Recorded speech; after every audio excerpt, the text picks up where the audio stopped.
ಅಮಾಯಕ ಕಾರ್ಮಿಕರು ಏನು ಯಾವುದೇ ತಪ್ಪಿದ್ದರೆ ದುರ್ಘಟನೆಗೆ ಬಲಿಯಾಗಿದ್ದಾರೆ.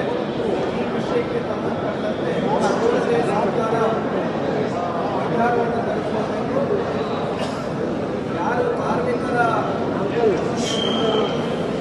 ಮನೆಯಲ್ಲಿ ಓದಿರ್ತಕ್ಕಂಥ ವಿದ್ಯಾವಂತರಿದ್ದಾರೆ, ಯುವಕರಿದ್ದಾರೆ, ಯುವಕರಿದ್ದಾರೆ ಅಥವಾ ಹೆಂಡತಿ ಇದ್ದಾರೆ, ಅವರಿಗೆ ಸರ್ಕಾರಿ ನೌಕರಿಯನ್ನು ಒದಗಿಸಬೇಕು ಅಂತ ಹೇಳಿ ನಾನು ಈ ಸಂದರ್ಭದಲ್ಲಿ ಆಗ್ರಹ ಪಡಿಸುತ್ತೇನೆ. ಯಾಕೆ ಅಂತ ಹೇಳಿದರೆ ಕಾರ್ಮಿಕರು ಅಂತ ಹೇಳಿದರೆ ಅತಿ ಶೋಷಿತರು, ಅತಿ ಬಡವರೇ ಆಗಿರ್ತಾರೆ. ಹಾಗಾಗಿನೇ ಕಾರ್ಮಿಕರು ಆ ಒಂದು ಗಣಿಗಾರಿಕೆ ಸಂದರ್ಭದಲ್ಲಿ ಇದ್ದಾರೆ. ಕೂಡಲೇ ಸರ್ಕಾರ ಧಾವಿಸಬೇಕು.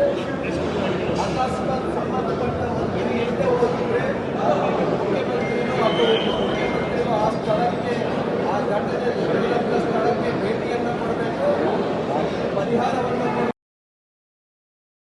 ಇನ್ನಷ್ಟು ಹೆಚ್ಚಿನ ಮಾಹಿತಿಗಾಗಿ ಫಾಲೋ ಮಾಡಿ ಬ್ರಿಗೇಡ್ ನ್ಯೂಸ್ ಕನ್ನಡ.